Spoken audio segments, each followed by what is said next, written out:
आज्ञा चक्र। आज्ञा चक्र पे हम जब आते हैं तो आपको आश्चर्य होगा कि बहुत ही आधुनिक काल में आ गए। मोहम्मद साहब से पहले ही, थोड़े दिन पहले ही ईसा मसीह का जन्म। ईसा मसीह साक्षात प्रणव स्वरूप, साक्षात प्रणव है। आप सोच लें कि गणेश जी जो है वही ईसा मसीह, उनका जो क्रॉस है, जो यहाँ पे मैंने क्रॉस बताया गया, वही वो क्रॉस है जो कि श्री गणेश, जिनका कि आपने देखा होगा कि स्वस्तिक बनाया जाता है। स्वस्तिक का कुछ हिस्सा हटा दीजिए तो क्रॉस है। वही श्री गणेश का जो प्रणव स्वरूप है, वही प्रणव स्वरूप जब आदमी बन करके संसार में आया, वही ईसा मसीह। ईसा मसीह ने ही संसार में भूत निकाले और किसी ने नहीं निकाले, उन्होंने तो मार ही डाले सबको। कृष्ण भी जो थे उन्होंने भी मारा। ईसा मसीह को मैं पहले इसलिए बता रही हूँ कि विशुद्धि चक्र पे कृष्ण था, लेकिन ईसा मसीह की जो माँ थी वो स्वयं राधा थी, इसलिए उसके स्वरूप मैं पहले उनको बता रही हूँ। जो आज्ञा चक्र पे जहाँ 2 दिखाया गया वहां श्री कृष्ण जो थे, उनकी पत्नी राधा, रा माने एनर्जी, चेतना, और धा माने धारणा करने वाली राधा, ये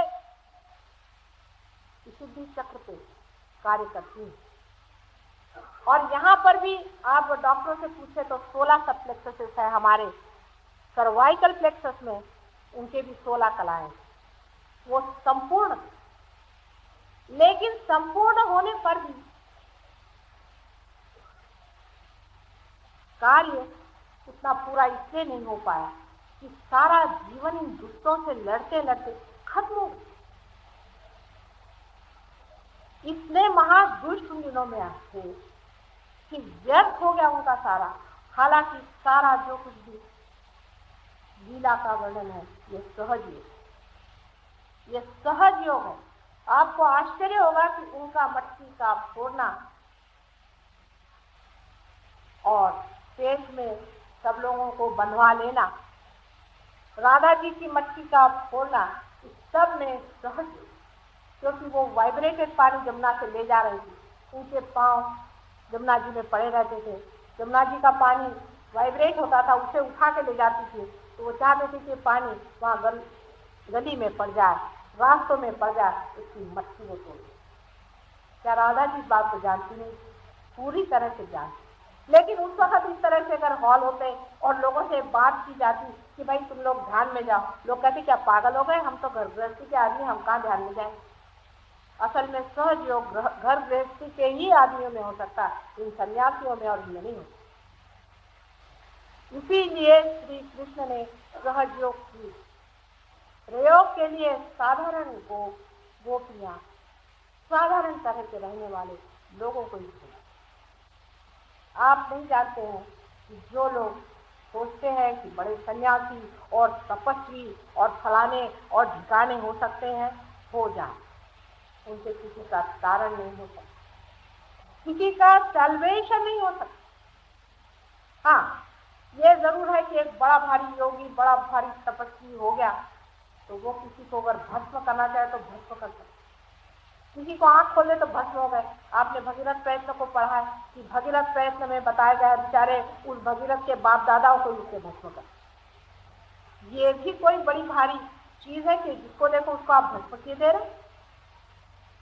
ऐसे ही पातिव्रत के आदि जो सावित्री की शक्तियां हैं, जो सावित्री की बात करते हैं, गायत्री की बात करते हैं, ध्यान रखें कि वो लोग अंदर से कभी भी शांत और तृप्त और प्रेममय नहीं हो सकते।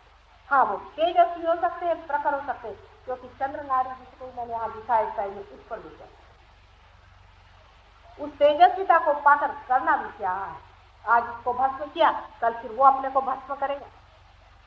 जितने भी साधु और बड़े बड़े अपने को समझते हैं कि हमने इस तत्व को पा लिया, उस तत्व को पाला, वो यही जानते हैं कि प्रेम तत्व को उन्होंने पाया नहीं, बाकी सारे तत्वों को पाया। और ऐसे ही बड़ी बड़ी पतिव्रताएं, भगवान बचाए रखे उन लोगों से जिन्होंने कि सावित्री की शक्ति को अपने अंदर में समा लिया था। उन्होंने कौन सा बड़ा भारी तारण कार्य किया?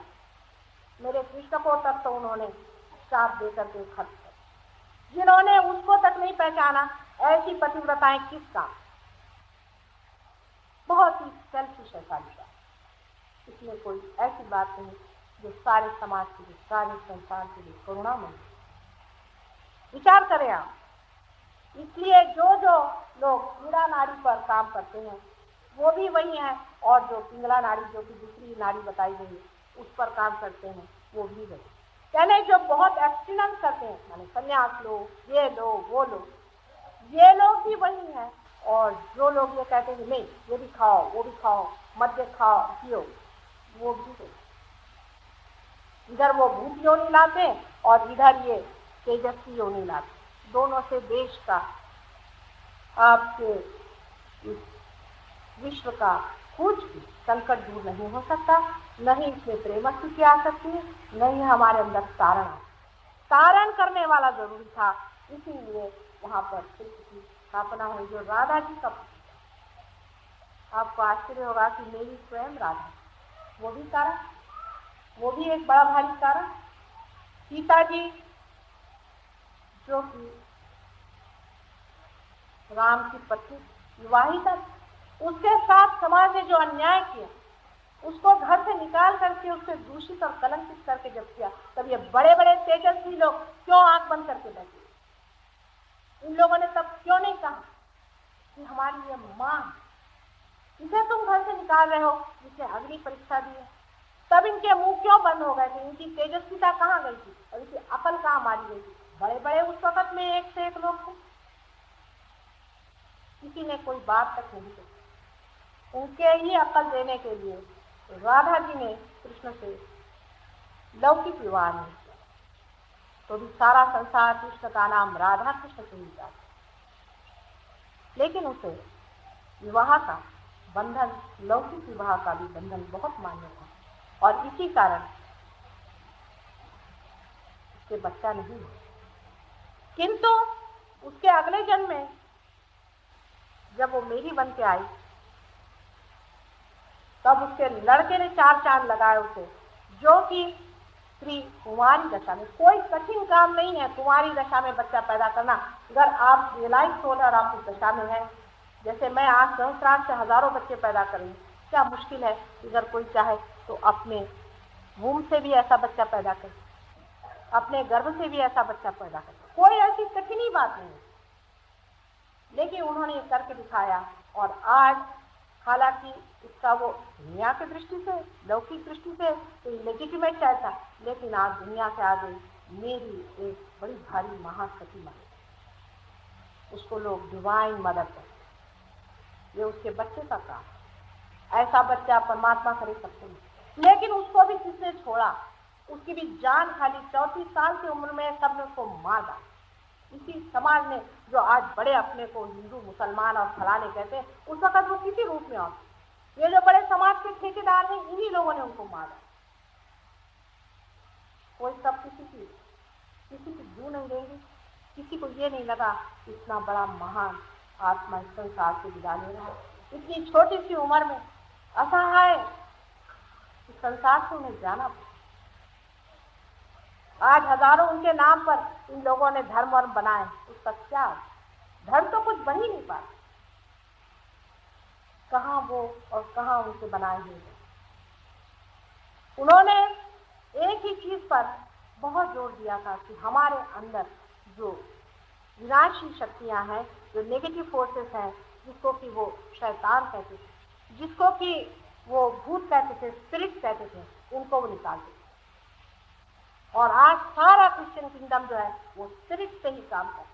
शर्म की बात है कि जिस चीज को उसने हमेशा ही मना किया, वही चीज हम बार बार करें। जैसे मोहम्मद साहब ने हमेशा यही कहा कि बाबा कम से कम शराब मत पियो, तो मुसलमान जितना शराब पीते हैं उस पर कविता लिखते और संसार में कहीं आपको नहीं मिलेगा। मतलब मैं कहती हूँ कि मोहम्मद साहब की तरफ से मैं पूछती हूँ कि क्या यही मुसलमान धर्म है, और ईसा मसीह की तरफ से मैं पूछती हूँ क्या ईसाई धर्म यही, और आदि शंकराचार्य की तरफ से आप सबसे पूछती हूँ क्या हिंदू धर्म यही?